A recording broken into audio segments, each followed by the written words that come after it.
afternoon, ladies and gentlemen, my brothers and sisters.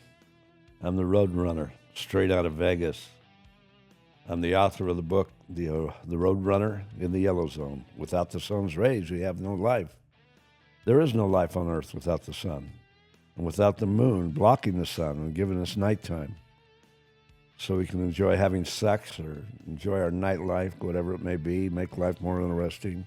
There is no life on Earth either, because there will be nothing but burning fires on the Earth's surface. Thus, there will be no water, no oceans, no rain, no rivers, no snow, no anything, no air to breathe, because the Earth would be all on fire and there would be no oxygen to breathe, no oxygen produced from the plants, from the greenery effect on the Earth's surface that oozes up and gives us oxygen.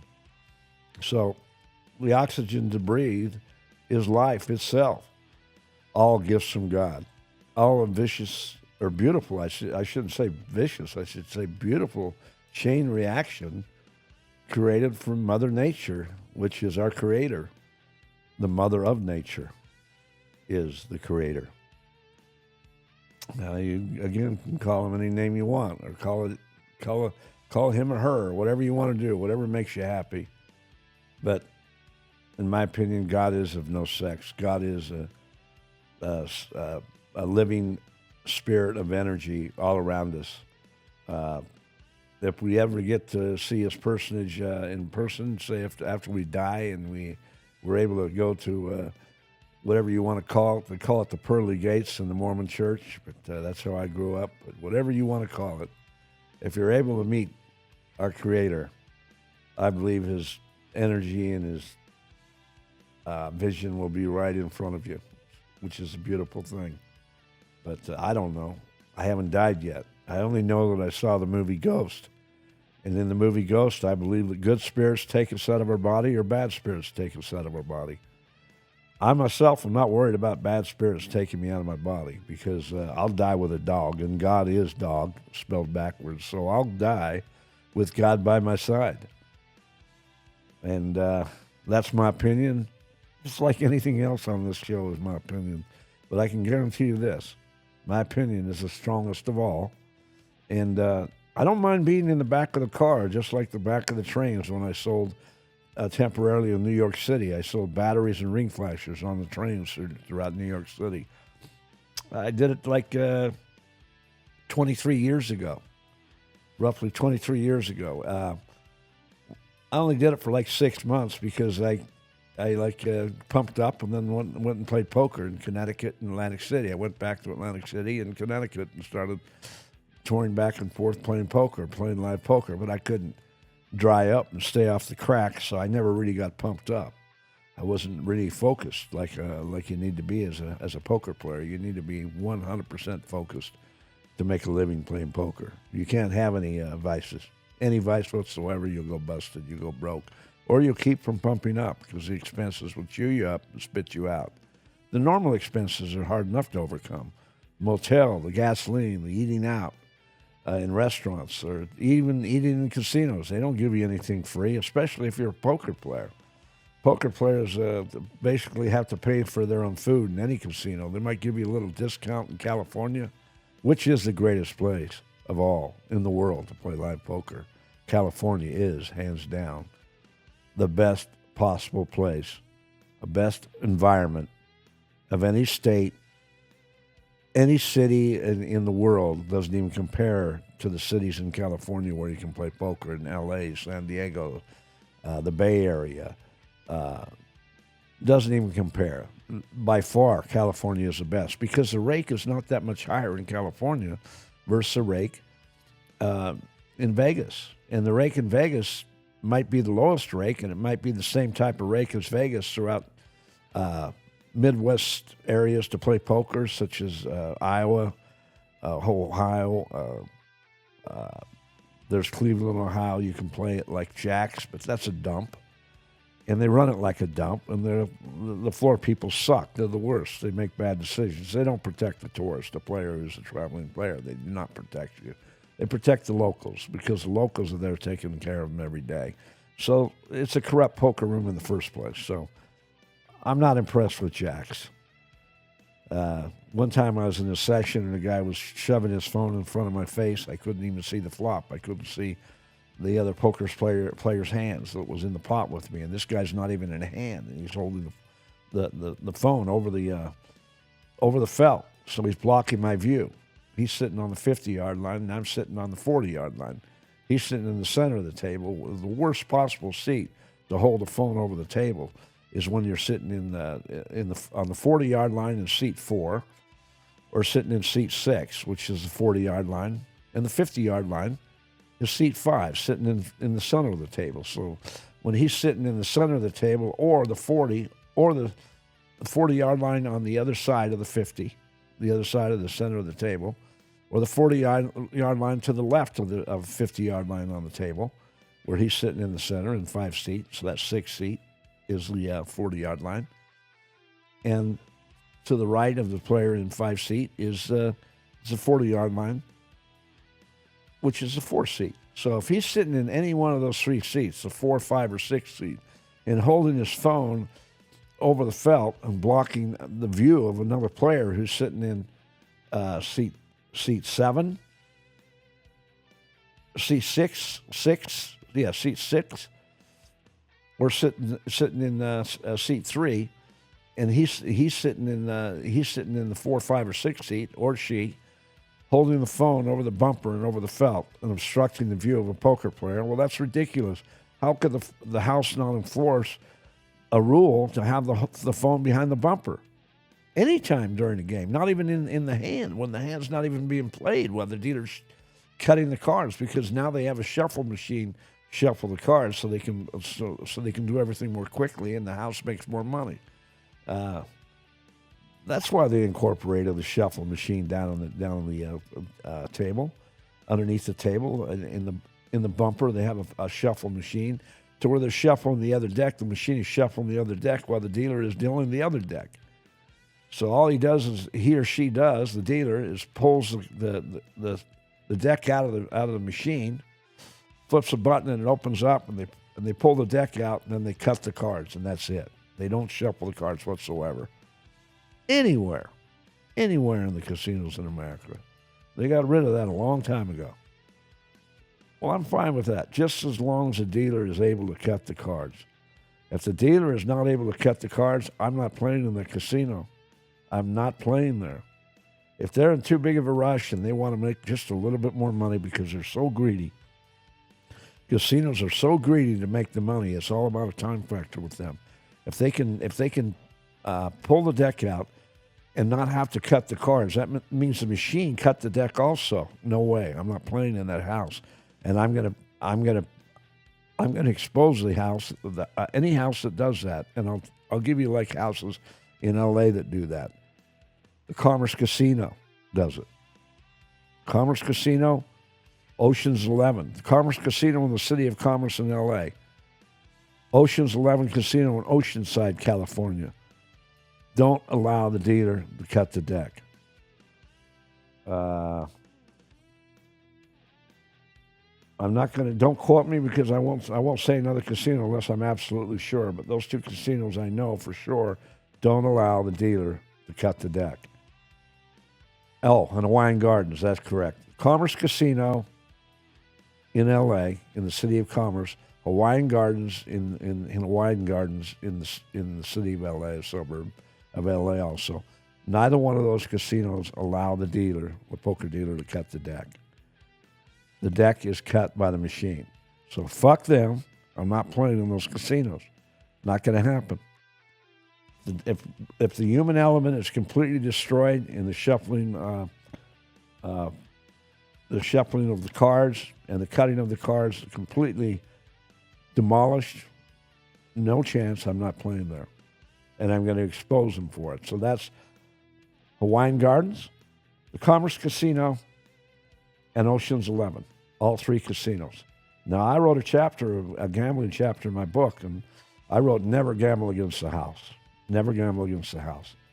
And that also especially includes sports betting, which is America's national downfall. It's the greatest downfall there is to the American public and to our economy, is sports betting. Because the casinos are stealing all the money. They're getting all the money. It's not going back into the economy, and it causes hardship amongst American families. Like husbands and their wives, they fight all the time over it. They get divorced. They lose their house. People are moving out of houses right and left in Vegas because they can't control their gambling habits. And that's why there's so many foreclosures on homes in Las Vegas. And so many homes are readily sold in Las Vegas, mainly because they cannot live in Las Vegas and function in Las Vegas like any other town in America, because there's so many temptations in Las Vegas. There's the strip clubs. There's the drugs. And the worst of all is the gambling. Drugs are a problem in any city in America.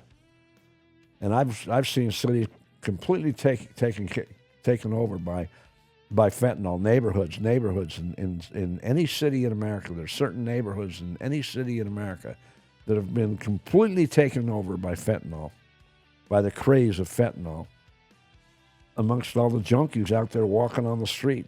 That's all they want to do. That's all they want to get high on. They don't want to get high on any other drug. They just want fentanyl, because fentanyl is the strongest drug they can find. And that's what people do. That's what addicts do. They get addicted to the strongest drug they can find. And that's what happened to fentanyl. Fentanyl controls certain neighborhoods in Salt Lake City. In Salt Lake City, Utah, of all cities in America, Salt Lake City, I can tell you, there's neighborhoods that are completely controlled by fentanyl. I can tell you exactly what the neighborhood is. It's like around 17th South, all the way up to 13th South.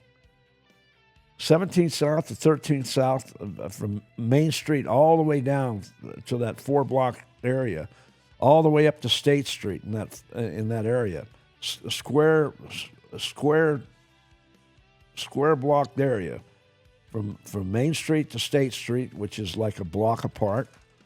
And then you've got from 13th South to 17th South. Let's just even go on down to 21st South. I'll just include 21st South. In between Main Street and State Street in Salt Lake City, Utah, from 21st South to the heart of 17th South to 13th South, those neighborhoods are completely controlled by fentanyl. Addicts walking in right and left to stores or hanging out in neighborhoods, and they're all hooked on fentanyl. They don't have time to do any other drug because they want the strongest drug out there, and that's what they crave. So that's what's up with that. And it's incredible. I just find it amazing. And you can take any city in America and they'll have the same problem, same dilemma as Salt Lake City has, and it's 8-block radius, north and south, to 1 block east and west from Main Street to State Street, completely controlled by fentanyl.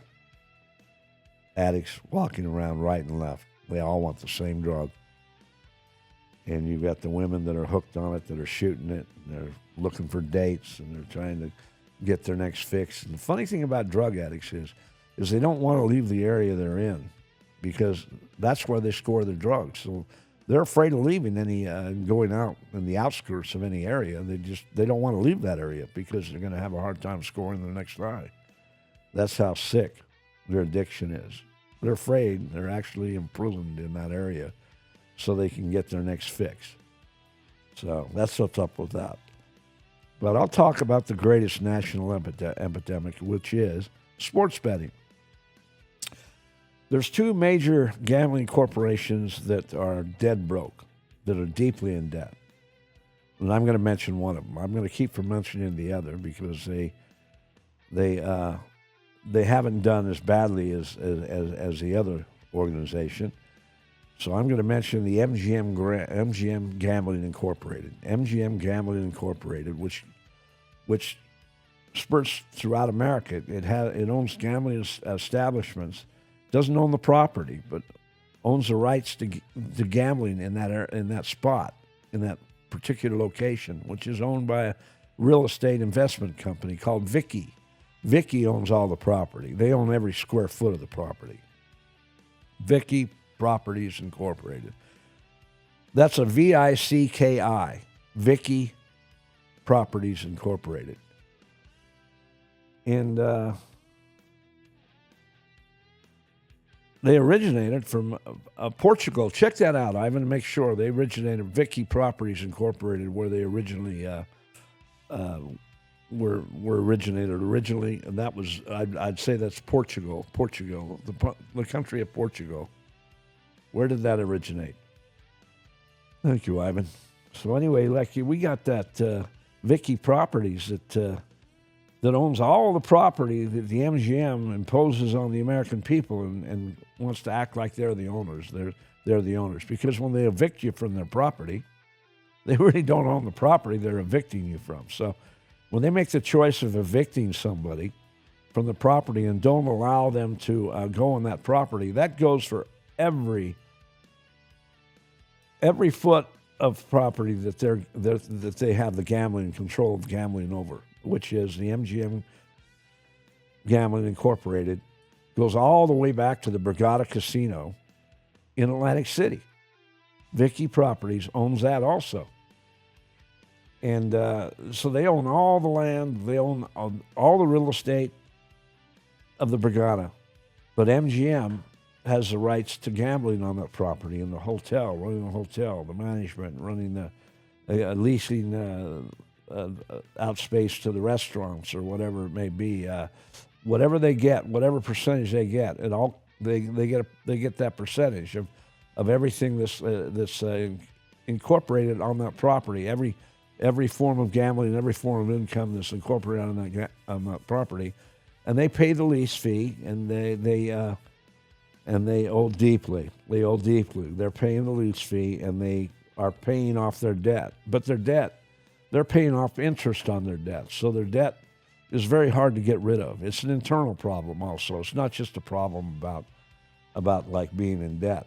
Being in debt from corporations in America is caused internally. It's not caused by the clientele that comes in there, because casinos ordinarily beat people out of their money gambling. They beat them out of their money.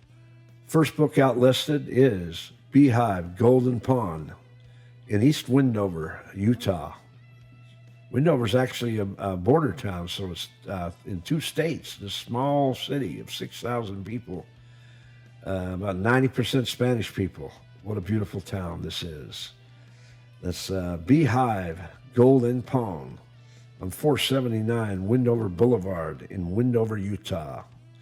Buy a book there and get the free hat along with any book purchase. To purchase my book, go to www.theroadrunnerpodcast.com, and I'll throw in that free hat with any book purchase. My title, The Roadrunner in the Yellow Zone, is the greatest title ever created. Without the sun and the moon feeding off each other, there is no life on Earth. So anyway, like, they had a problem. They had a huge problem because the MGM Incorporated was $30 billion in debt. And they're paying interest on the money that they owe. They're paying interest. Plus, they're leasing the property from Vicky Properties, so they're paying the leasing fee, which is that's a hard nut to overcome. And then they're paying interest on the debt that they owe, the $30 billion that they owed at one time. So what the MGM did is they cold decked the American public. That's exactly what they did. They hired Jamie Foxx, the MGM Incorporated, which is very powerful in Las Vegas. It's more powerful in Las Vegas than any city in the world, the MGM Incorporated. This is where they lease a lot of the properties that Vicky Properties Incorporated owns. Vicky Properties Incorporated originated in the USA, of all places. It originated in the USA. It was Victory Properties. Victory Properties is a different real estate company, investment company. Victory Properties that originated in Portugal. So I'm talking about Vicky Properties, okay? I'm talking about Vicky Properties that owns all the property that the MGM Incorporated is leasing that space from. So the MGM doesn't own a foot of the property, not a foot, but they want to make the American public think they own it. Of course, they nameplate their casinos. They give their casinos a different name, but Mandalay Bay is owned by the MGM Incorporated. The Luxor is owned by the MGM Incorporated. Excalibur is owned by the MGM Incorporated. It used to be owned by the mob in Kansas City. Excalibur was the last of the mob casinos ever to be open in Las Vegas, and they loved it. They frolicked off the MGM, making a huge mistake in the past. When the MGM Grand was erected, the MGM, I shouldn't say the Grand, because the Grand is back in Gulfport, Mississippi. That was a boat that was in Gulfport and Biloxi. So I'm going to talk about the MGM. The MGM property that was originally owned by the MGM, it had to sell out. I believe they had to sell out because they were deeply in debt and they couldn't afford to own the property. They made the hugest mistake in the gambling world ever made, other than having David Weber syndrome after going after me. This is the worst mistake they ever made. I'm just going to give them bad publicity. I'm just going to expose them for what they've done to the American people, for what they did to me.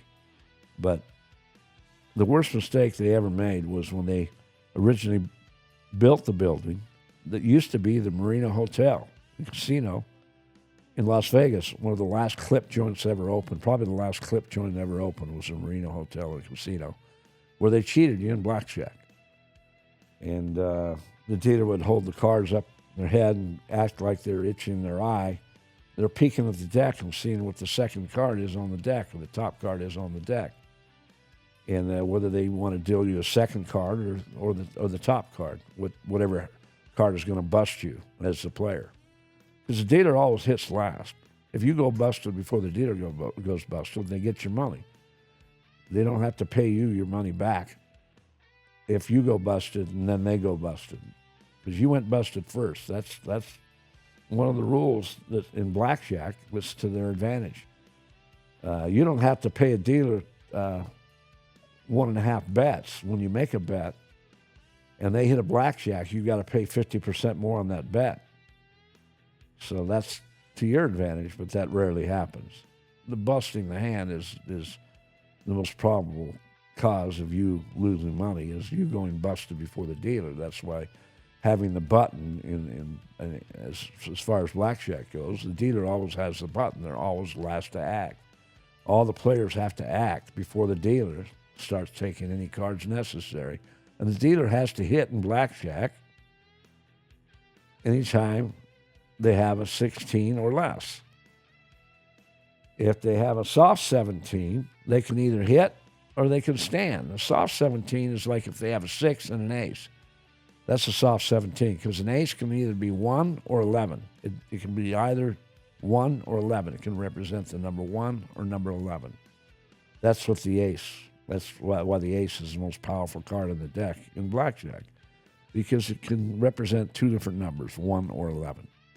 So when the dealer has a soft 17, they can either choose to hit the hand or stay pat. Most often, they're better off just staying pat, because the most probable card on the deck is an 8, with all the kings and all the queens and all the jacks and all the 10s. There's only so many 4s, 5s, 6s, 7s, 8s, and 9s. There's only 4 of each one of those numbers in the deck. But a face card is 4 10s, 4 jacks, 4 queens, 4 kings. So that's 16 different cards, all representing the same number, 10. All representing the same number, okay? So when a dealer's showing a face card, you got to figure like they've at least got an 8 on their bottom card. That's what you got to figure when you play blackjack. You got to figure they got an 8. If they're showing an 8 above, what are you supposed to figure?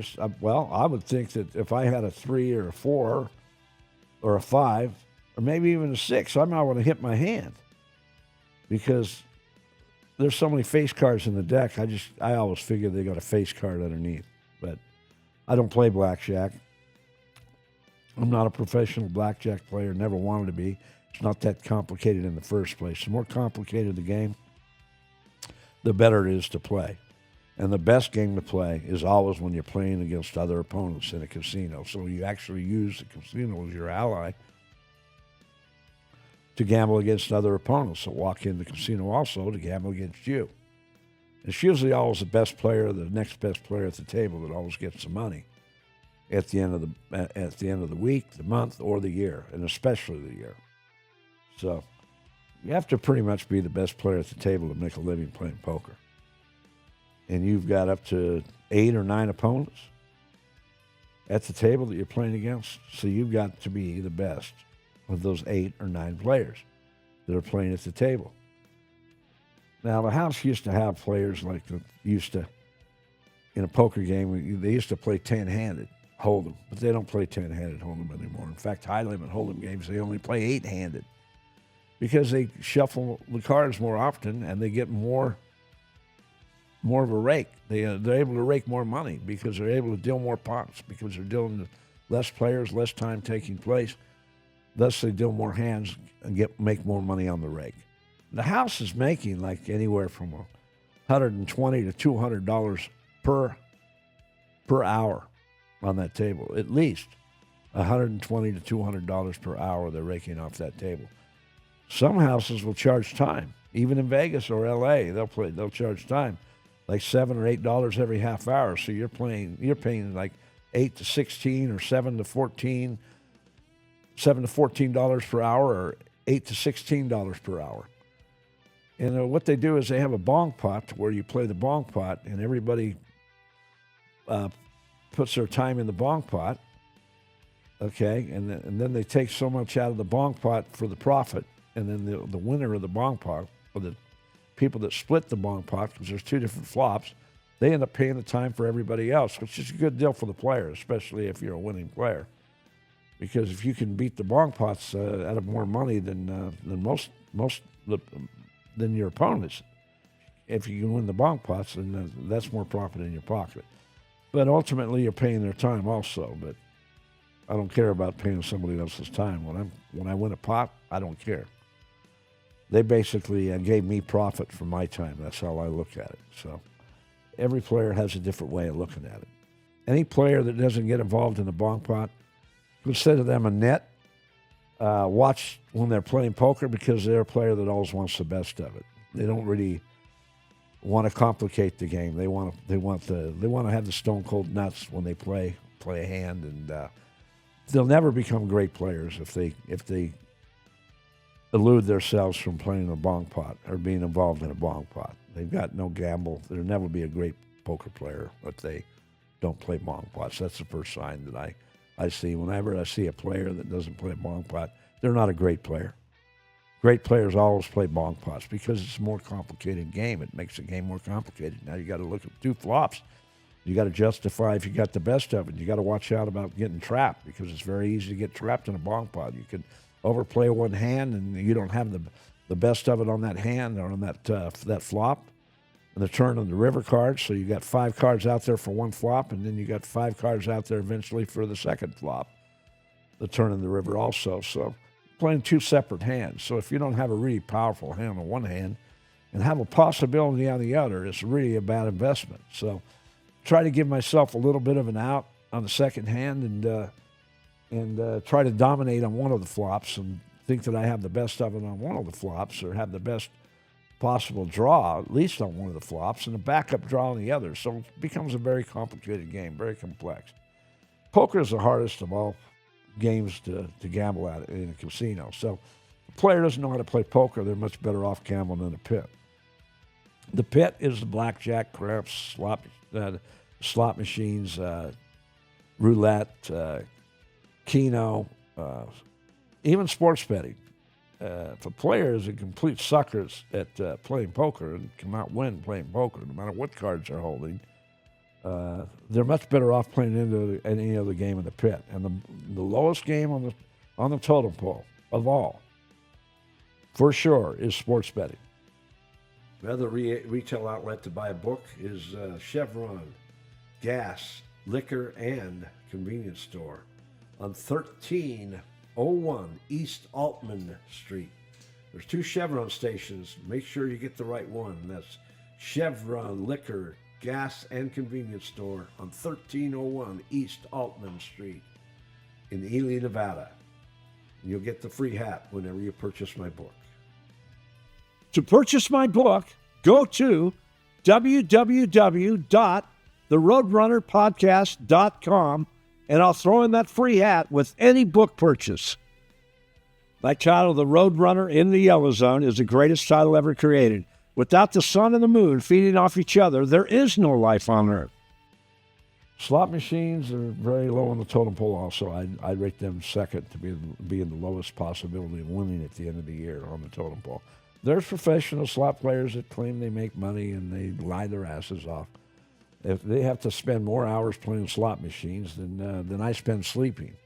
And I spend plenty of time sleeping. I get my 8 hours every day. I'm not like Donald Trump. I have to get more than 4 hours of sleep a night.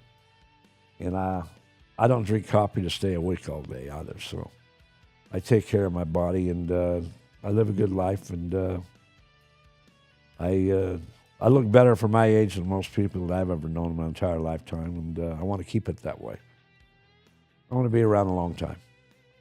I'm not in a hurry. I love this planet. I love my life, and I'm sorry to say if I outlive my next dog, the dog that I currently have, and I have to get another dog, well, that's just the way nature is. It's not fair. There's nothing fair about nature. But getting back to the MGM and how cold-blooded they really are, I'll tell you a story. But before I tell you that story, I'm going to tell you about Jamie Foxx, about their host, which advertises for the MGM, because they had to figure out a way to get that $30 billion out of being in debt. Out of being in debt, $30 billion. They had to figure out a method to work in their favor. And the only way they could get out of it was to advertise sports betting more. So they made Jamie Foxx, the great black actor, the one who I liked in any movie I saw.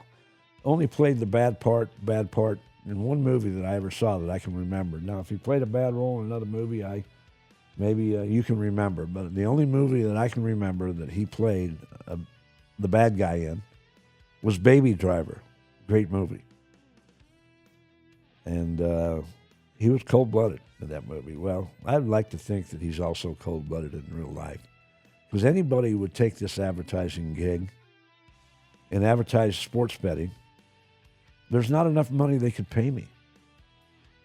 Again, he reminds me of like Eric Clapton, who made a huge mistake, but didn't realize how bad what he was doing was as bad as it was. But when he produced the song Cocaine in the 80s in America, and that song came out like a tidal wave. You know, you'd hear it on the radio every 10 songs. You'd hear cocaine, cocaine, cocaine.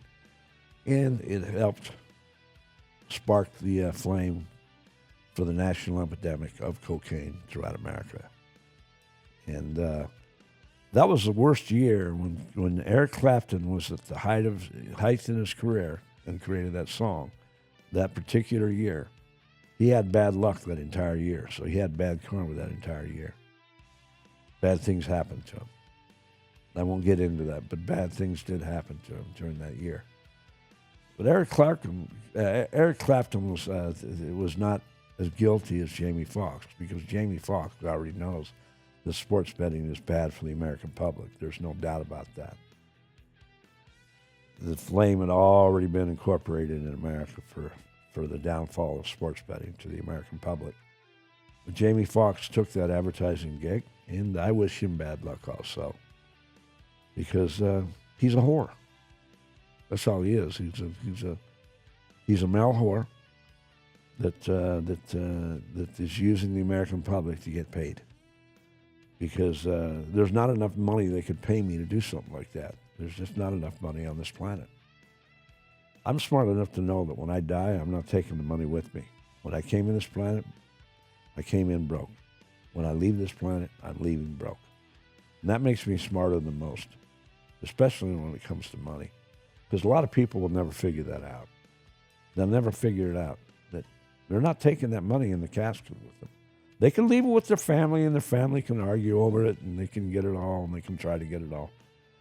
And they will argue over it, trust me. And 9/10 of all inheritance is blown. So Jamie Foxx can definitely kiss my ass and fuck off. But especially the MGM can fuck off.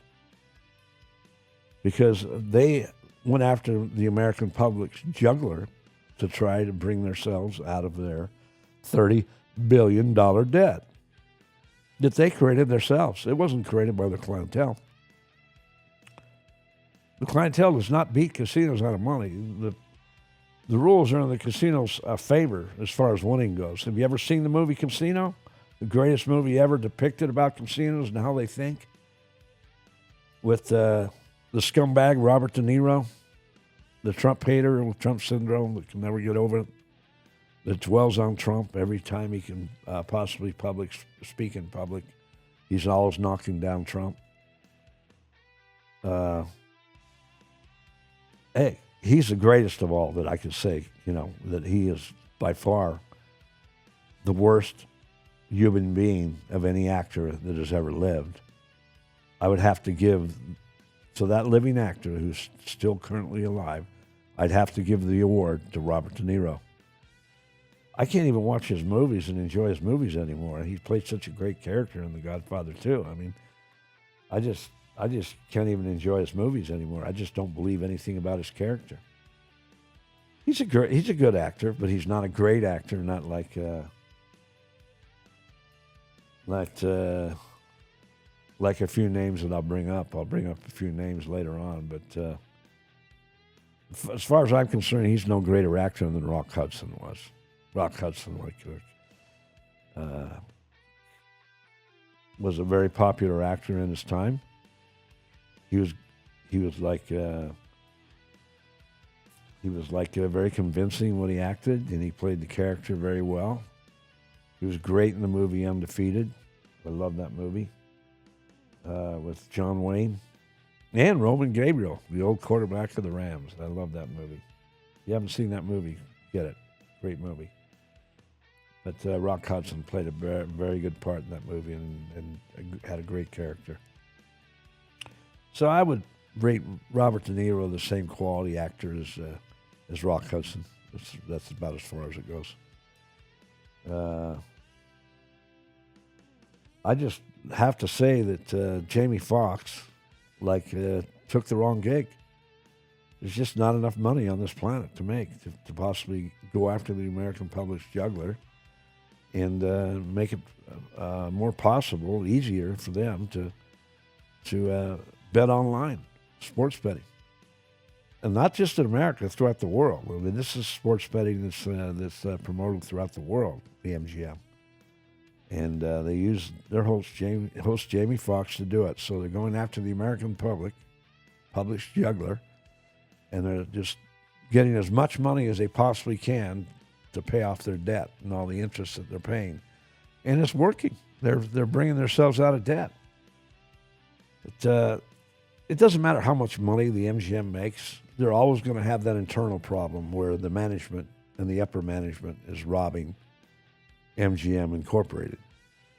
Accounts receivables and working with vendors and putting on paper that they pay more money for this than they really do, getting paid under the table, paying off the vendors underneath the table.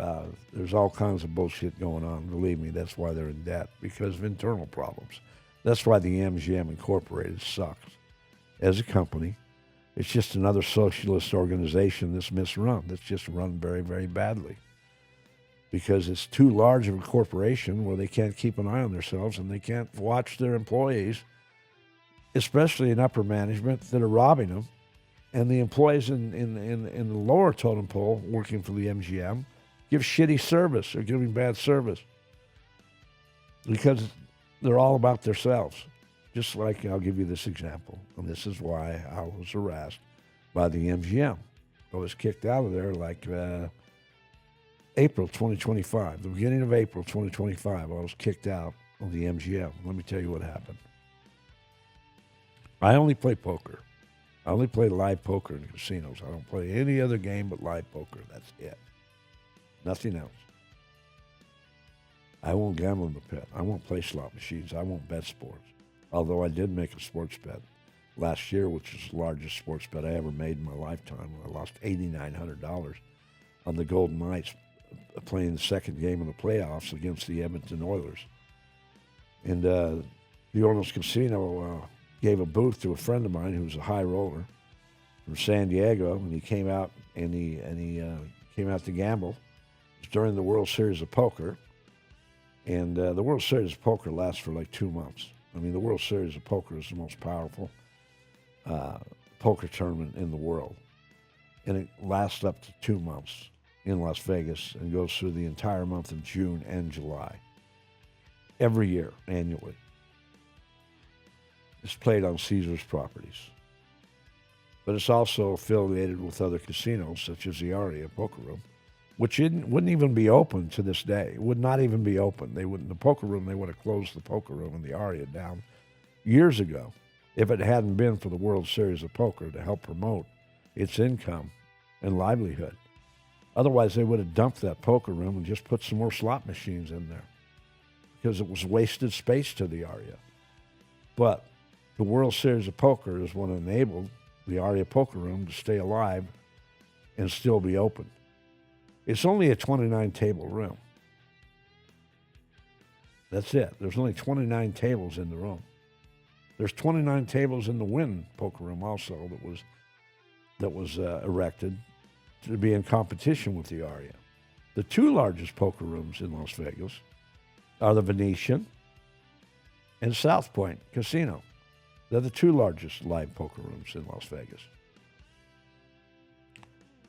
Another poker room that's got like 20 tables, 19 tables or 20 tables is the Red Rock Casino. But that casino sucks. I mean, that as far as like playing poker there, because they cheat in those games. The players signal each other when they play the high no limit. They can't get a pot limit game going on the Red Rock. I've tried to go there and play pot limit, and they won't spread a pot limit because they've got the nit crowd. They don't want to play a complicated game. They want to play like A, B, C cards, which is hold 'em, and they have a good hand, and then they start playing it and pushing it. What they do is they'll drive other players out, and they'll signal each other during the hand. So I already know that the game is not legitimate in the Red Rock, the higher limit game, because they only have a 1 to 3 game no limit, and then they have the 5-5 no limit. The 5-5 no limit can play big. You know, if you don't sit down with $1,000 in chips, they can overpower you. So you want to have enough chips to back your hand up. Good players always want to have enough chips in front of them to back their hand up, especially when they have the best of it. This is how you play winning poker. If you only have so much you can bet and you have a winning hand and you can only make so much money, well, you're basically playing like a sucker. So that's how suckers play. They buy in for a little bit. Good players buy in for more money. Every card room, same way. Good players always buy in for more money. But I just exclude the Red Rock. I would never play in that casino or poker room again. In fact, one time I was in the poker room, and after I lost in a session, I left my drinks on the small table by where I was sitting, and the game broke up. So the dealer is sitting at the table, was basically supposed to sit there and wait for the box to be cleared.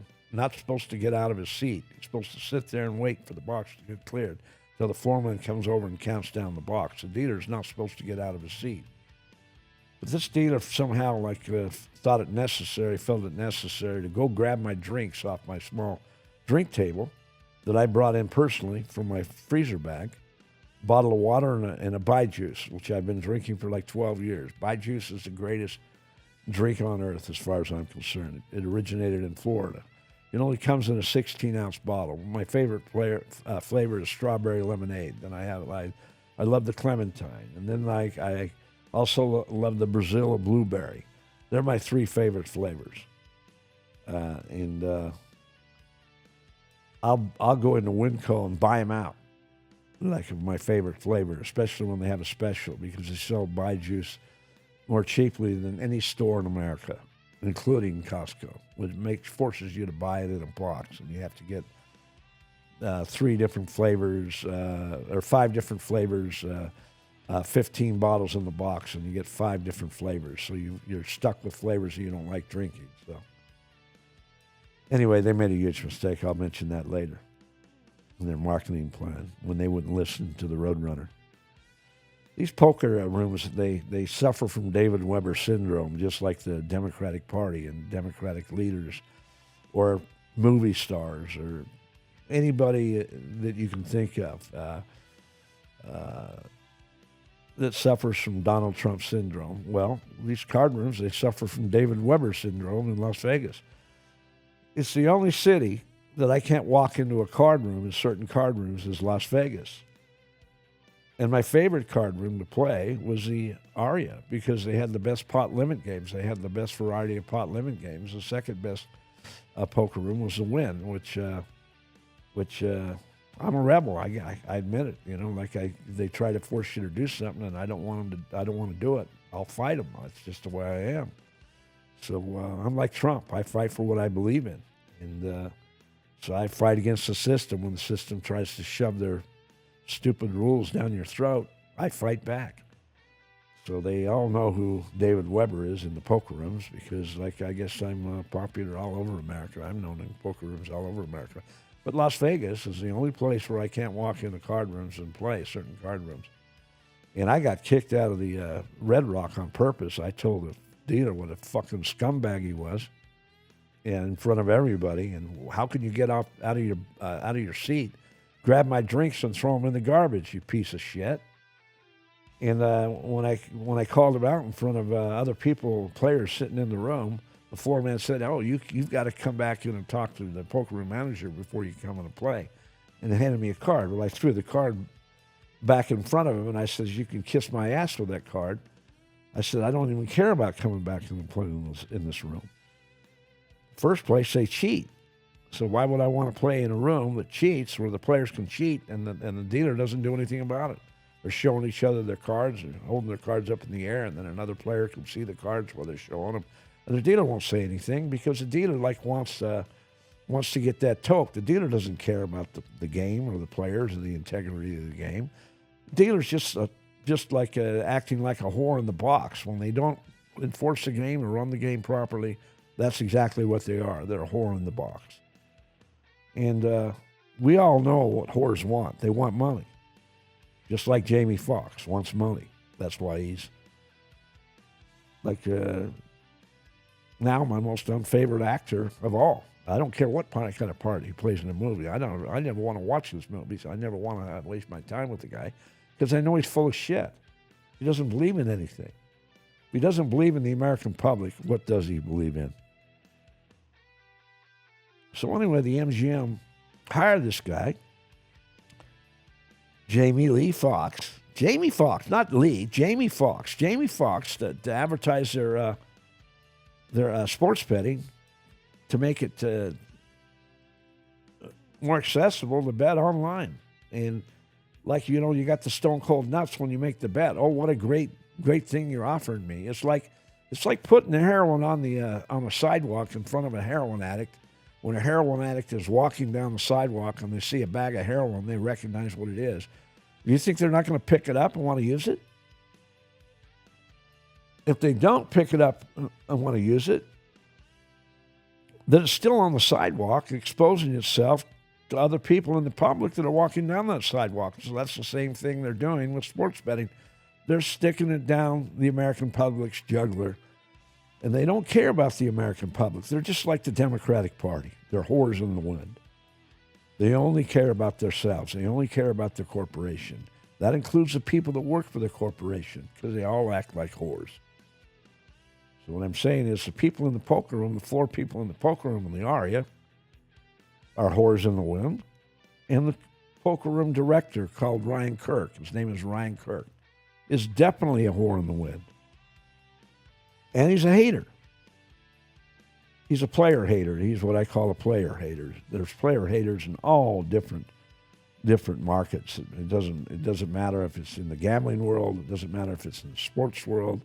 It doesn't matter where it's at. In the political world, in the business environment, you can be a guy working for the same business as you, a man or a woman working for the same business as you, and they're jealous because you're a better salesman or you're better at your job than they are. And they stab you in the back and they show their resentment in different ways because they're weak in character. So there's all different kinds of whores in the wind.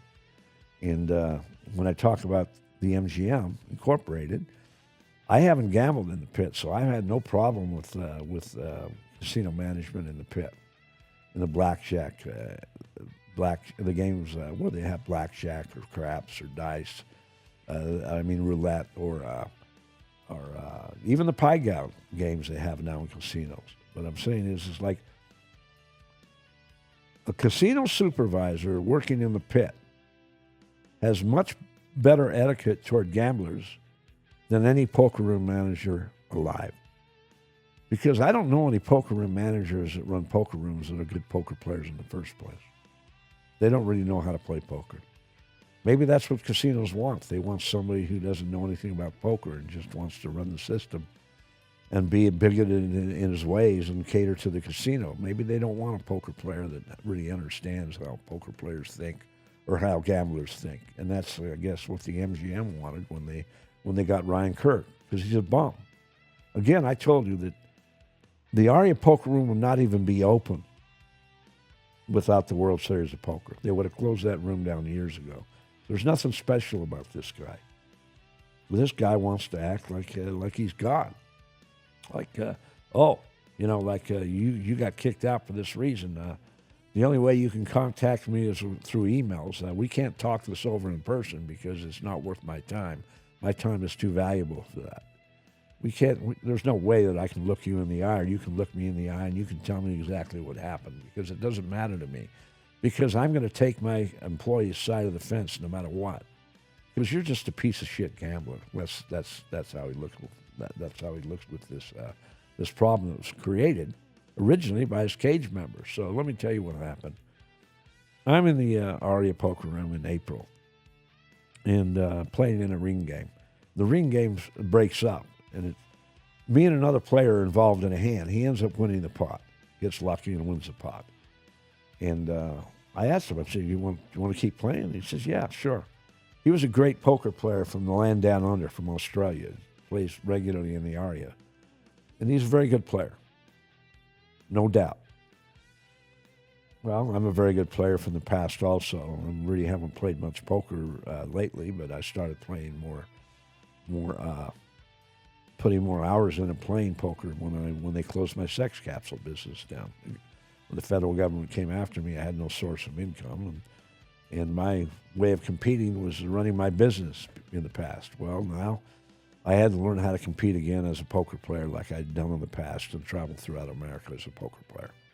So I made a living as a poker player for years, traveling throughout America, so I can hold my own in a poker game. I'm not going to tell you I'm the best in the world, but I'm not afraid to play anybody either.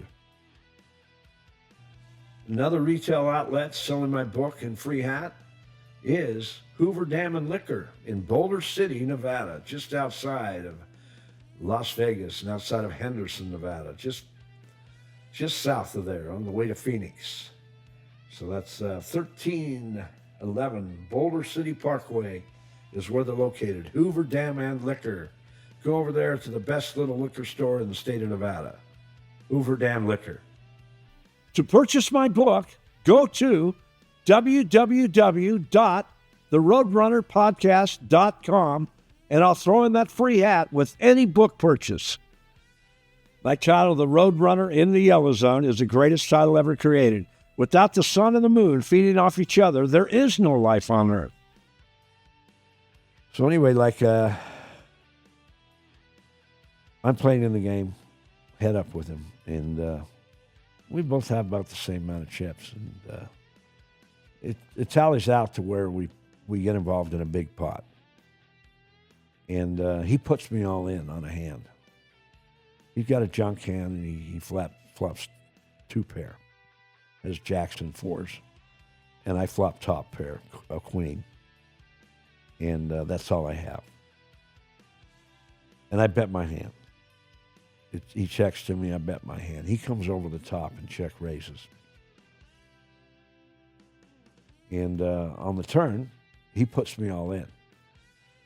Still, I didn't improve my hand, but I had a backup nut flush draw with the top pair. And I could have paired the board without his jacks and fours, or I could have received another pair with my hand and had the two best pair because I had the queen. He only had the jack, so I had the top pair already, so I could have paired another one of my 4 cards that I'm holding in my hand, aside from the flop, and won the hand very many different ways. I had a lot of outs. I had half the deck to hit, at least.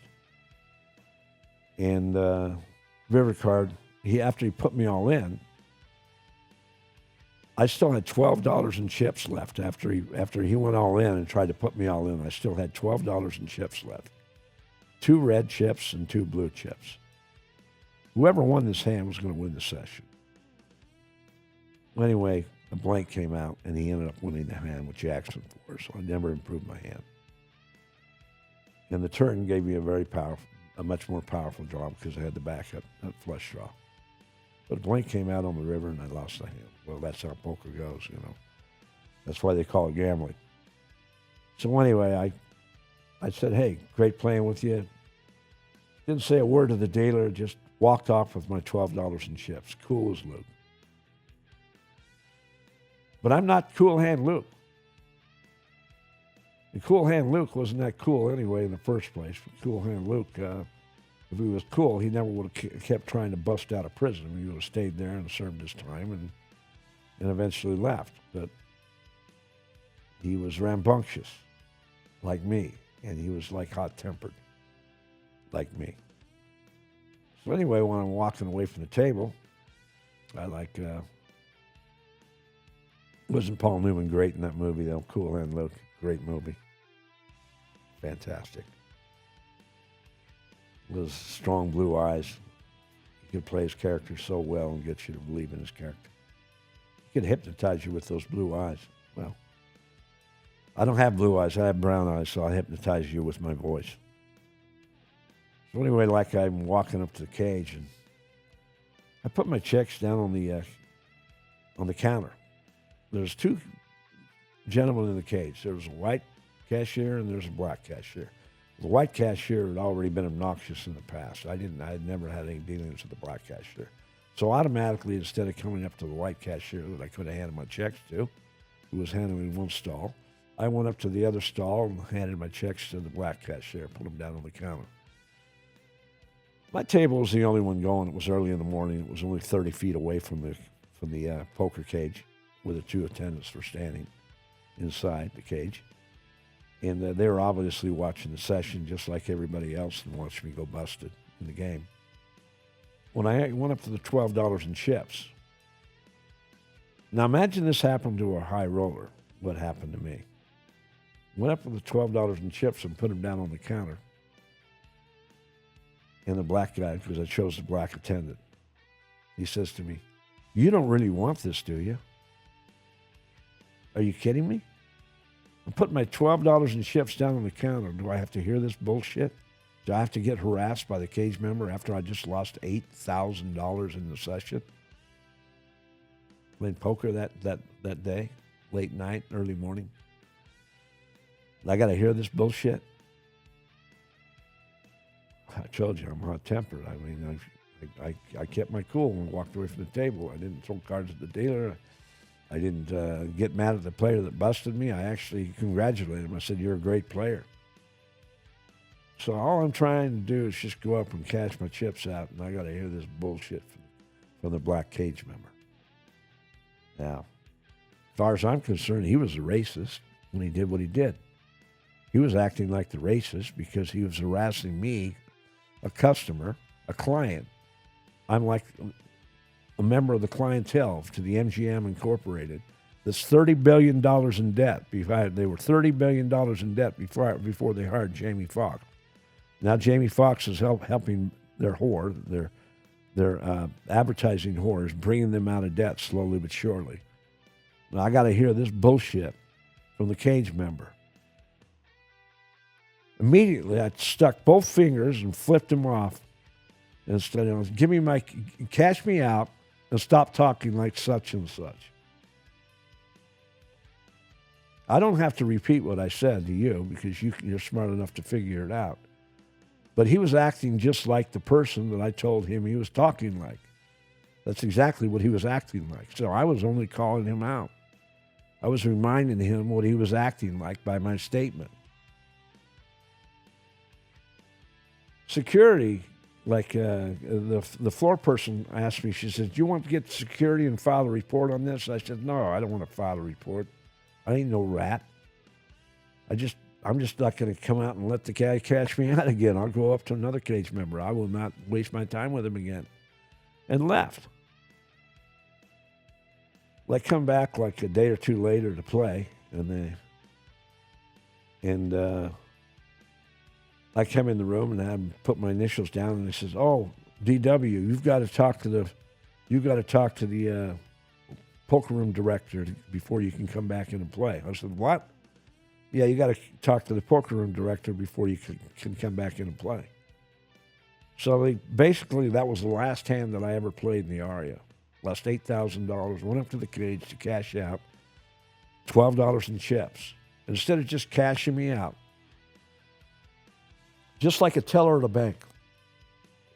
Have you ever tipped a teller at a bank when you've given them money or given them checks, whatever it may be, made a withdrawal or a deposit in the bank account? Have you tipped a teller in a bank after you've made a transaction? Of course not. Of course you haven't tipped a teller, because that's just the way America rolls. We don't tip bank tellers. Bank tellers don't take tips. If you want to give a bank teller a present or something like that, you can give them a present, but you can't give them cash. You can't give them a cash tip. It's against their rules. They can get fired for that. But there's a difference in casinos. When you tip anybody working in a casino, they can accept it. But here's the irony of the whole deal. If you don't tip them, they treat you like shit. If you don't tip them at the cage, they treat you like shit.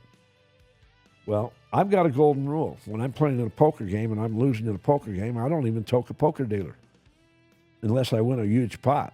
What I'm saying is, if I win a normal-sized pot or small pot, I'm not even throwing them a dollar chip, because all I'm thinking about is getting back in the black.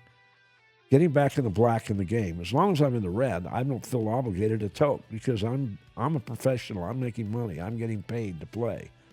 That's how I play poker. That's how I've always played poker my entire lifetime. Even if I'm not playing professionally, I always played professionally before and traveled throughout America and played poker before and played as a professional. So if I was not making money and getting paid while I was playing and I was losing money, why would it be necessary for me to toke a poker dealer? They never throw you back a dollar when you lose a pot. So why do I have to throw them a dollar when I'm winning a pot and I'm still stuck in the session?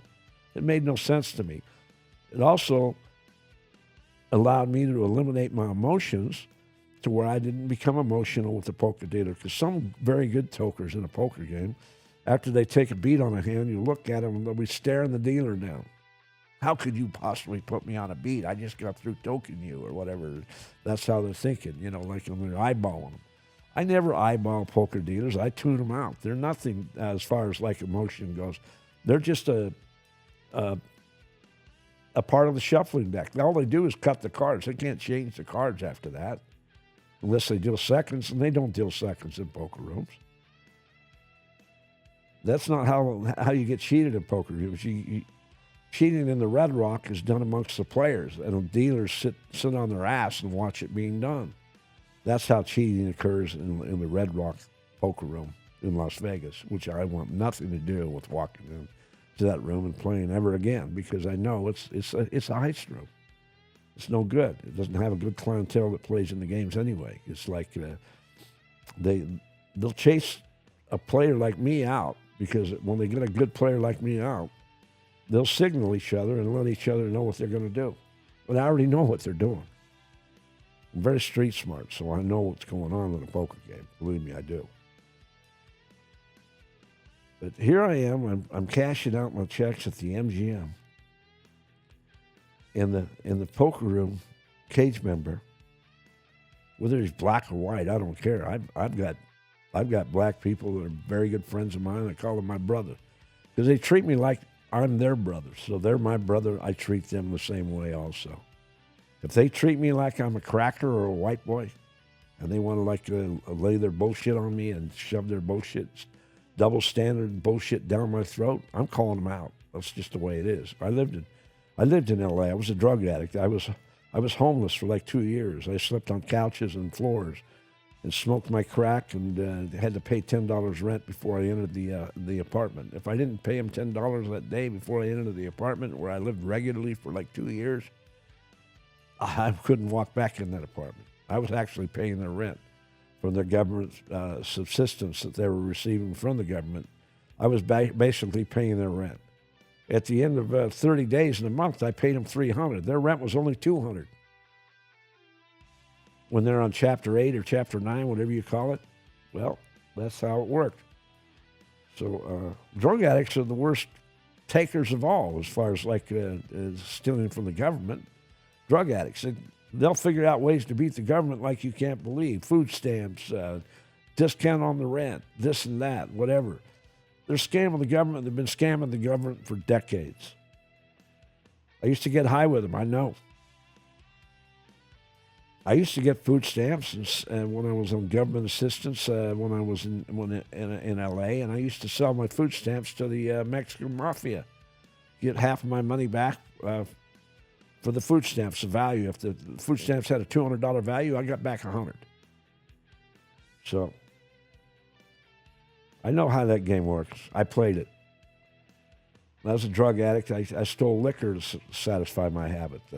I'd sell the liquor to the drug dealer, sell me the chip, and they'd give me more product than normal, because now they didn't have to get off their ass and go to the liquor store and take any risk and leave their vicinity where they're holding their crack and selling it. So that's how that worked. I figured out every angle when I was a drug addict, believe me. That's why I sold batteries and ring flashers on the trains in New York City. That's why I was the best. And I don't mind, like when the Chinese woman would get on the train and they say, please don't get on the same car as me, please, please. I said, look, I'm just going on the car at the same time as you, but I'm going to sit here and I'm going to wait for you to go to the next car. And I'll always be behind you. I will never, ever sell anything while you're on my car. Oh, thank you so much. Thank you, thank you. And that's how I did it. They'd go down the car, speak their broken English, and try to sell their goods, whatever it was they were selling, and I'd follow up, just like I do on my podcast. So I'm not a newscaster. I don't have to do anything like on the spur of the moment and talk about these people in Minnesota, about how they're beating the American public out of all our tax dollars that we're donating to the government, to the federal government, and they're pilfering everything they possibly can so they can build their base. And that's how the Democratic politicians operate. They just let everything go underneath them like no big deal, and everything's fine, everything's kosher. Just as long as we get paid, and just as long as we're able to stay in office, and we're able to get you guys to vote for us, you can steal whatever you want. That's how they operate in Minnesota. That's how Tampon Tim Waltz operates. And if I never used his name in the beginning and just called him Waltz, please let me remind you that Tampon Tim was a great name given to him. He deserves that name. He's earned it with true colors. Tampon Tim Waltz. And the mayor's name is Ray, I believe. It's Ray, isn't it, Ivan? The mayor of Minnesota? The mayor of Minneapolis, Minnesota. The punk, his name is Ray. The guy has allowed millions of dollars, if not billions, to be embezzled from the government, from Minneapolis, from the Somalians stealing all their money in Minnesota from the federal government, all our tax dollars. And it's all the way that's how they act. It's how they don't care. They don't care about the American public any more than the MGM Incorporated, Gambling Incorporated, throughout America, and especially in Las Vegas, cares about the American public. They simply don't care. We're their victim. His name is Jacob Frey, the punk mayor from Minneapolis, Minnesota. Jacob Frey, piece of shit. never has anything good to say about anything that Trump has tried to do, anything about ICE whatsoever. I love ICE. I think ICE is the greatest organization fighting on the streets for America right now. It's not the police that sit on their ass in Minnesota and allow everything to happen, because they're just acting as innocent bystanders and they're trying to act as witnesses. So the police in Minnesota can definitely kiss my ass. I'm 100% behind ICE, and more power to him. As far as that guy getting shooting the girl that driving the car, the 4,000-pound vehicle, drove over his foot. Where's the torso? The torso's in the foot, isn't it? Isn't the torso in the foot? Check and see where the torso is. Broken torso, damaged torso. He had to have it operated on. He had to have his torso operated on after he ended up shooting the victim. They call her the victim, the one who was trying to drive him and run him over with their 4,000-pound vehicle. Let me ask you a question, just because I'm of logical thought, and I'm in the rear of the car. Believe me, I'm in the rear of the car because I'm not action news, okay? You're going to get a lot of different opinions, and everybody's going to talk, and these newscasters are going to talk, and they're going to say their bullshit. But their street savvy does not match mine. Oh, okay. And here's why I should never become a doctor. Because the torso is between the bottom of the stomach and all the way to the neck. So he had to have that part operated on. So it wasn't his foot that she ran over him with this tire, which it looked like on camera that she ran over his foot with the tire. But his upper body was damaged and had to have it operated on. So she did almost hit him with the head on with the 4,000-mile suburban vehicle. 4,000-pound suburban vehicle. That's what she tried to hit him with, and he stepped out of the way, and the side of the vehicle, including the window area, the side of the car, hit his upper body. And that's what he had to have operated on in the hospital, his torso area. So she was a suspect, trying to evade arrest and trying to evade getting out of the car, getting out of the vehicle. Now imagine if you, say, an ICE officer was standing on the sidewalk, and all of a sudden a nut house, a lady, a woman, had a knife and started running toward the ICE officer with a knife. It was like 15 feet away from him. It was running dead on to the ICE officer with her knife. Would he not have a right to pull out his gun and shoot her? Of course he would. And do you think that a knife would be more devastating and more threatening than a 4,000-pound vehicle to try and drive over the top of him? Because if he hadn't stepped to the side, that's exactly what she would have done. But he still wasn't able to evade this vehicle, and that's why his torso was damaged and had to have it operated on. So he was every bit in the right. Not to mention he got dragged by a vehicle 50 yards in the past. Dragged alongside a vehicle, had been dragged by a vehicle in his past dealing with the public. So naturally he was scared. Naturally he was emotional. How could he not be emotional? Could you forget about something like that? Things that happen now and how they go after our police officers, and they're currently going after our ICE officers that are representing us and the federal government, which we voted for them to take illegals out of this country that broke our laws when they came into this country. And they're asking for everything for free. And they want everything for free, and they want everything given to them.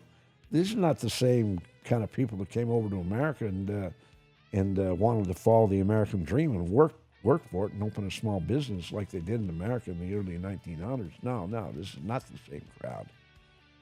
So fuck this crowd that came over to America. 22 million people coming over here and infiltrating our borders and getting everything they possibly could get for free. Take them out. Get rid of them. Make them come over legally. I've got a wife that I'm trying to bring over legally that I've been trying to bring over here for 2 years. For 2 years, I've been trying to get her over here to America from Vietnam. Take your car to Zach Hall's Urban Auto Works on 1010 North Stephanie Street, Suite 1A. I can guarantee it'll be the best mechanical work will ever be done on your car. It's a personalized job for them. It's not a game of numbers. They're conscientious on anything they do. And that includes oil changes, fluid flushes, alignments, brakes. Any kind of diagnostic work that needs to be done, they specialize in. And they do all types of engine work, top of the line. Take your car to Zach Hall's Urban Auto Works on 1010 North Stephanie Street, Suite 1A in Henderson, Nevada, straight out of Vegas. Anywhere in Las Vegas you live, take your car there. You can't go wrong. You can't miss. To purchase my book, go to www.theroadrunnerpodcast.com, and I'll throw in that free hat with any book purchase. My title, The Roadrunner in the Yellow Zone, is the greatest title ever created. Without the sun and the moon feeding off each other, there is no life on Earth. My book is the best. If you read my book, you will love my book, because my book is not just about gambling. It's all different types of chapters in my book. You can read the preface. You can check out the preface. You can check out the different chapters that I offer. Justify if you want to buy my book. Well, you can't go to a movie and get snacks for less than $80. So if you want to go see a movie, instead of just buying it on DVD and pop your own popcorn in the future, because that's all you have to do is just read my book in your house. You're not paying any rent. You've already paid your rent in your house. So if you get tired of watching a movie or whatever, and you're watching a rerun, and you want to watch, or you want to read something very, very unique and one-of-a-kind book, you want to read my book. I'm not here to sell you my book. I'm here to give you my opinion, so you will buy my book, because my book is the most interesting book you'll ever read in your lifetime. It took me 2 years to write it. And I nicknamed the Democrats, the wacky Democrats. They're all on the take, just like the MGM Incorporated is on the take, and they're using the American public to bring themselves out of debt or to receive their income, because that's what's going on with the MGM Incorporated. Ryan Kirk, the great wannabe poker room director. Well, there's no such thing as a great poker room director nowadays, because they don't even know how to play poker. The two greatest poker room managers ever in history in Las Vegas was Eric Drake and Eric Slidell. Eric Drake first and Eric Slidell second. The reason why I give Eric Drake the number one rating is because Eric Drake is a champion stud player. Plays seven card stud like a champion. He plays at the Win. I've seen him play at the Hustler. His favorite game is 7-card stud. I hate the game. I like flop games. I like Hold'em. I like Pot Limit Omaha. Pot Limit Omaha is my favorite game of all. It's the hardest of all games to play also. 7-card stud is like elementary. But he does things that other players don't do that make him a greater player than others, and make him more exceptional with his game than others, because he specializes in 7-card stud. That's all he plays. He won't play flop games. So he's chosen his market, and he specializes in a certain game and plays it like a champion. But he was such a great poker room manager because he listened. You could go in his office and talk to him if you had a problem. You know, he would talk to you head on. He had his leaks as a gambler. He was a horse betting junkie, not a sports betting junkie like the current American public. He was a horse betting junkie, and he blew all his money and all the money he was being paid, and was in debt, owned loan sharks money, all from betting horses. Total degenerate. But he doesn't bet horses anymore.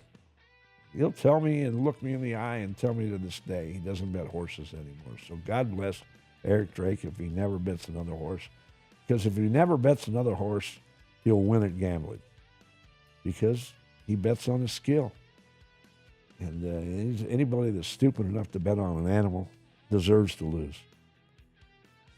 Getting back to sports, anybody willing to bet on another human being and then give odds and then have to pay the juice to do it is another idiot in life. You know, a lot of people can't even watch a sporting event.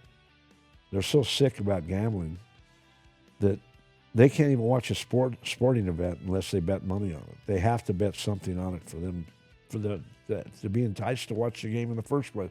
So it doesn't matter what game is on TV. Most people will bet on it, even if it's a small amount of money. But small amounts of money adds up. To the millions of people that are betting, that adds up into billions of dollars. So the MGM, using Jamie Foxx to promote sports betting and make it more convenient for the American public to do, not just in America, but worldwide, I can only say this. Don't give them your action. Don't give the MGM your action. Go to these casinos in Vegas and downtown Las Vegas, the local casinos in downtown Las Vegas that have some heart, that are actually trying to survive in the gambling world and doing it the right way, and don't have all the internal problems and they're being ripped off by management, by accounts receivables, and upping their traveling expense and getting their perks that they don't really need, and causing the company that they're working for, whatever casino it may be, to be deep in debt. Why give them your action? Why give the MGM your action when you can give these real small casinos in Las Vegas and the downtown area your action? Because the Strip is basically controlled by three large gambling corporations. Three. The most legitimate of the three is the Wynn. They're the best known by far, the Wynn Casino. Steve Wynn no longer owns the Wynn Casino, but that's the best run casino of all three large conglomerate corporations along the Strip, all the way from Mandalay Bay all the way down to Strato. Strato used to be called Stratosphere, the Bob Stupak. He's the one who created the idea for Stratosphere to build the tallest building in Las Vegas, which is Stratosphere. And I think it's the second largest building in Nevada. Check it out and see if Stratosphere is the largest building in the state of Nevada or the second largest building in the state of Nevada. Or tallest building. Second tallest or the tallest. Thank you, Ivan. So anyway, getting back to the MGM, the other casino that is larger than the MGM, that is in debt, but hasn't used the methods the MGM has used, doesn't have the phony poker room manager Ryan Kurt in their organization, which I'm not currently bad-mouthing like I am the MGM, is Caesars Gambling Incorporated. Caesars is the largest of all gambling corporations in the world, Caesars. And they're deeply in debt also. All their properties are owned by who else? Vicky Properties Incorporated, VICKI. They own all the square footage, every foot of the property, the buildings, everything. All the real estate is owned by Vicky Real Estate Incorporated Investments. Real estate is like a powerful thing. Well, if the MGM is so powerful and so well run, why don't they own their own real estate? I own more property in the state of Nevada than the MGM. I own 2 houses. They don't produce a lot of income. They give me comfort, and I'll keep it that way. I didn't buy a house for an investment. I bought a house for comfort. And just like I have a house or a townhouse in Saigon for comfort. Not an investment, just for comfort. So my family, the Vietnamese family, can go over there and stay and visit from the small town they live in, say like a couple 100 miles away from Saigon, so they can come there and visit, hang out. Hey, comfort for everybody. My family is in Vietnam. I don't have a family in America that I consider close to me. I got stabbed in the back so many times, it's scary. I mean, they have no loyalty to me, and I have no loyalty to them. If you could spend 90 days in jail in Atlantic City, New Jersey, I'll tell you a story about that. How much time do I have, Ivan?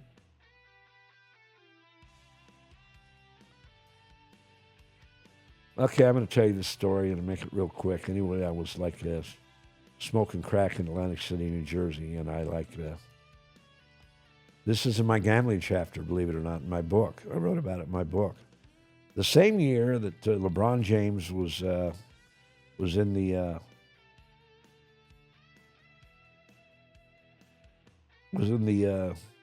before I say LeBron James, thank you, Ivan. The tallest building in Nevada is Strato, which was once called Stratosphere. What's that? Okay. We're going to call that structure, the tallest structure. It's a more appropriate way to word it. The tallest structure in the state of Nevada is Strato, which was once called Stratosphere, originally created by Bob Stupak, a crackhead. He was a crackhead. And maybe that's one of the reasons why he got rid of him. He was like Stu Unger's right-hand guy as far as having his back. That's why nobody messed with Stu Unger, the great poker player who was also a crackhead and died in the same hotel. The Oasis Motel took his last crack hit in the same motel that I took my first crack hit in. The Oasis Motel, about a block north of Stratosphere on Las Vegas Boulevard. That was called Stratosphere. Now it's called Strato. Also owned by Vicky Properties. It's also currently owned by Vicky Properties. Vicky Property owns every ounce of property except the Wynn and the Encore casinos along the Strip, all the way from Mandalay Bay down to Stratusville. Down to Strato. All the way from Mandalay Bay, south on the Strip, all the way down to Strato. So anyway, getting back to my story in Atlantic City, I was smoking crack and getting high, and I went out to score some more crack because I was staying out on the Black Horse Pike, in a motel out on the Black Horse Pike. And I had to hustle. I had to figure out a way to get it because I had no money. So I figured, okay, I'll go out and get somebody and score it for them. So I got somebody who wanted some, and ended up going to a motel where I scored it at. Where all the small-time drug dealers were sitting in the same room. About 8 of them were sitting in the same room playing video games and selling their chips of crack to their different customers that walked in. I had my regular dealer that was sitting in there, and went in there and got it. My car was parked about 100 yards away from where I scored it, and went over to my car, and there was a task force that was in the parking lot that was watching me. The guy that I was scoring the crack for was an undercover arms agent that I'd been scoring crack for a few other times in the past through a 6-month period. Actually watched me take a hit when I was driving, and he acted like he took a hit when I was driving, but I guess he didn't really take a hit. He just acted like he was. And anyway, he was a youngster. He was but he was an undercover agent. And it never hit me till I got thrown in jail. But anyway, when I scored the shit, I had a drink, and I was driving my Monte Carlo, and he was sitting in the passenger side, and I handed the shit to him when I got in the car and started driving down Atlantic Avenue, down toward the Taj Mahal, where I picked him up. And all of a sudden, I see the cherry lights behind me. There's a task force behind my car, and they were pulling me over. And they pulled me over right in between where a bus was parked, and they parked right behind me. Well, I said to him, yelled at him, I said, swallow that shit. He fucking sat there with it in his hand, and I said, hand it to me. When he slowly handed it to me, he didn't do it real quickly, but he slowly handed it to me. And by the time I had it in my mouth and I had my drink, I was drinking my drink, they were standing at the side of my car watching me down my drink with the straw, drink my drink. and drinking it, sucking it in my drink with a straw. And they knocked on my window and they tried to get me to open my window.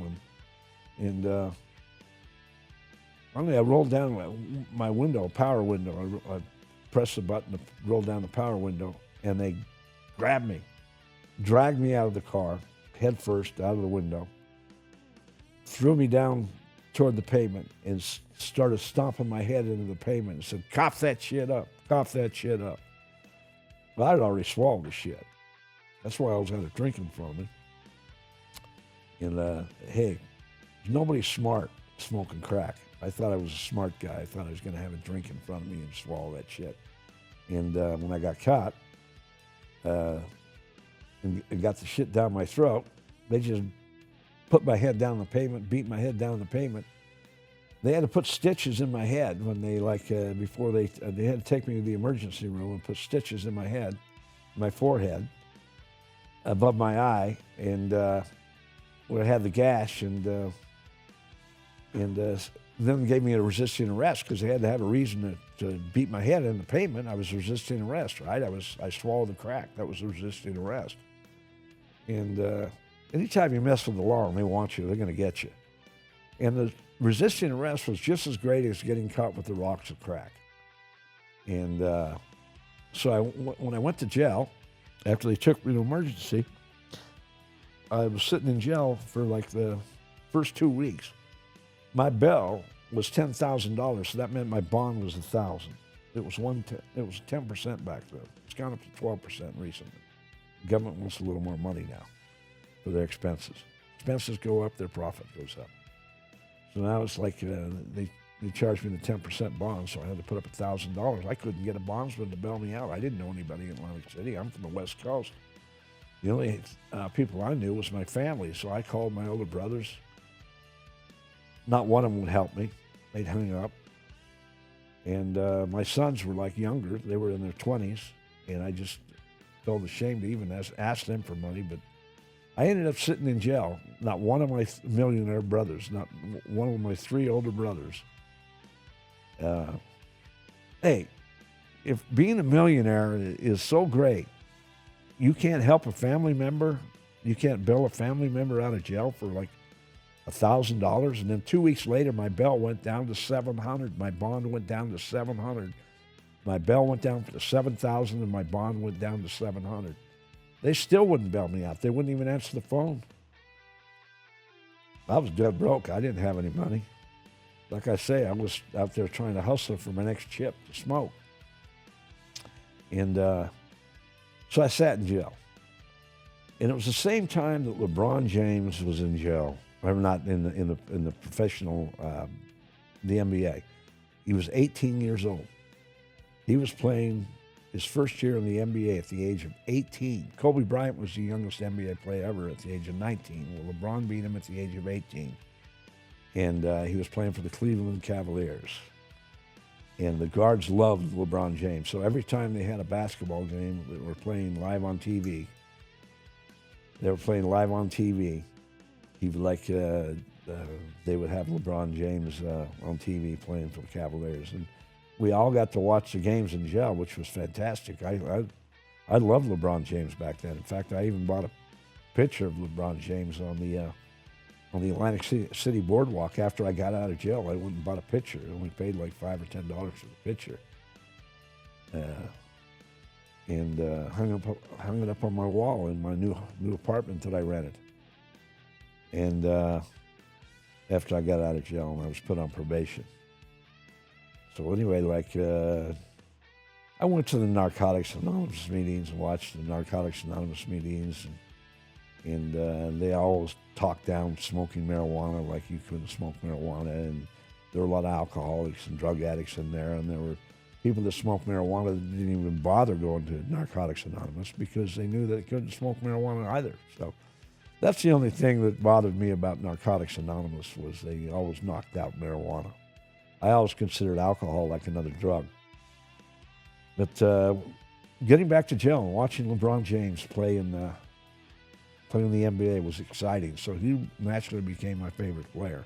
But as the years rolled by, And all the way up to 2015 and 2016 when Trump got elected and LeBron kept going out of his way to badmouth Trump along with Robert De Niro, then I didn't like LeBron James after that. I just thought, why don't you just keep your nose out of politics and just play basketball like I like to watch you play and stop knocking Trump, because I love Trump. And all the Trump knockers like Robert De Niro and LeBron James, they went for my favorite actors. Not LeBron, Robert De Niro was never my favorite actor. Denzel Washington was always my favorite actor for years, Denzel Washington. John Wayne, Steve McQueen, Charles Bronson, Liam Neeson. They were my favorite actors. But as far as like LeBron James goes, there's no athlete like Michael Jordan. Michael Jordan was smart enough to keep his nose out of politics. And that's why I respect Michael Jordan so much more. And he's a much better athlete than LeBron James ever was. So I'm wearing Michael Jordan tennis shoes right now. Just paid like almost $200 for them. I bought them in Inglewood, California. I just went out there and played poker for like a week. Pre-trial prevention allowed me to leave the state of Nevada and go play poker for a week in L.A. And I played 6 days in a row, and I won every day. I didn't win a lot, but after 6 days of play, being on my road trip for 1 week, I made $4,500 profit.